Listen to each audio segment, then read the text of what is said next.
Hello বন্ধুরা, সবাই কেমন আছো? আশা করছি ভালো আছো, আমিও ভালো আছি। তো এটা কি গাছ তোমরা কি কেউ বলতে পারবে?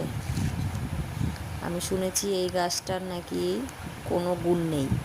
এই গাছটা দিয়ে অনেক আরও বেশি ক্ষতি হয়, বিশেষ করে ক্যান্সার রোগের নাকি সম্ভাবনা হয় এই গাছটা থেকে।